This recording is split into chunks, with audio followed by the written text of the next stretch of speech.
on international waters we were illegally attacked and kidnapped by Israel and taken against our will to Israel, where we were detained, and then some of us deported, some are still there.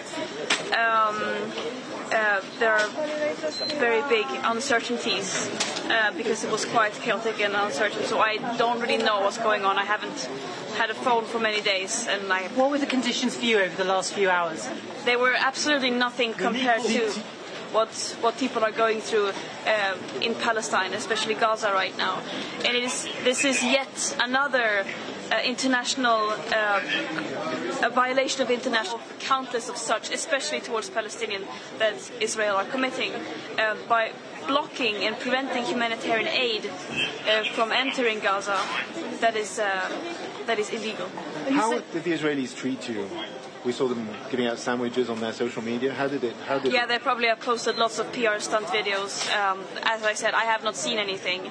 But they did an illegal act by kidnapping us on international waters and against our will, bringing us to Israel, keeping us in the bottom of the boat, not letting us getting out and so on.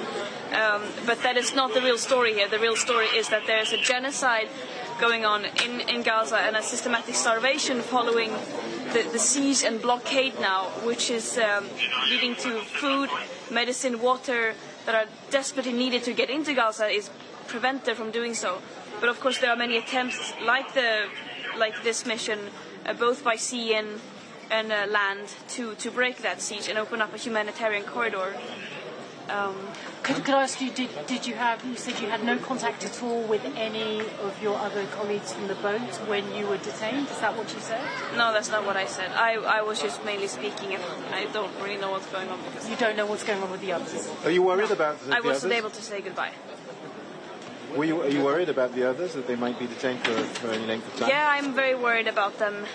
We heard many different messages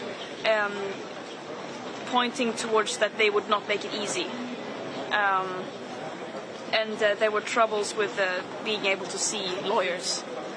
So I'm very much calling for their immediate release and calling for everyone who can to mobilize to their governments and other ways to demand their immediate release. And of course to demand not only humanitarian aid being let into Gaza, but also a ceasefire, but most importantly an end to the occupation and an end to the systemic oppression and violence that Palestinians are facing on an everyday basis. Are you disappointed you didn't manage to break the blockade?